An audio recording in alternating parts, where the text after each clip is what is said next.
Here's BV. This is the George de Latour Private Reserve 2013. So this is Beaulieu Vineyards, BV's flagship wine. And you really can't talk about George de Latour Reserve without talking about Andrei Chelychev, who was like the grandfather of California wine. Right? Started working with BV back in the 1930s. Started making the George de Latour Reserve, named after the founder of the vineyard, from these Rutherford vineyards.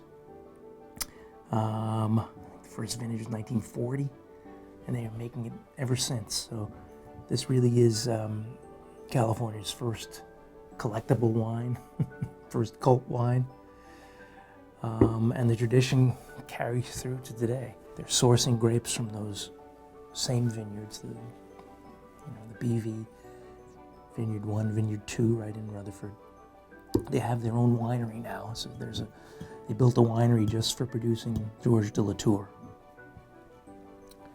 so they could really just focus on, what makes this wine special.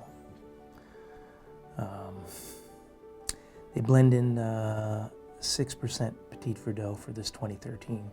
Of course, 2013 is an incredible vintage for Napa Valley. Aged in 100% new oak, all French oak, for 22 months. And every vintage is something special. I've been very fortunate to be able to try many vintages of this wine back to the 70s. And it's always extraordinary, and it's always ages so beautifully.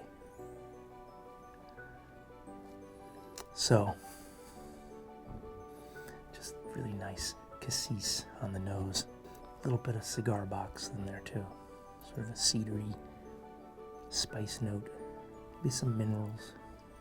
A little cocoa. It's a nice nose, but it's a nose that's still opening up. Let's try it.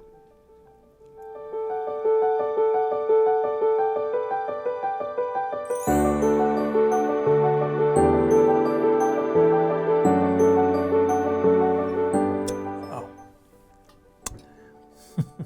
Okay. So, what are we looking for in a wine like this? We're looking for a lot of things. We're looking for that intensity, that deep concentration, which this definitely has. I'm getting those nice black currant, black cherry fruit notes, and all that nice spice coming through. But the wine is still quite young. The tannins are covering a lot of that, even though they're not harsh tannins, but they're gripping tannins, chewy tannins. That's another good sign, though.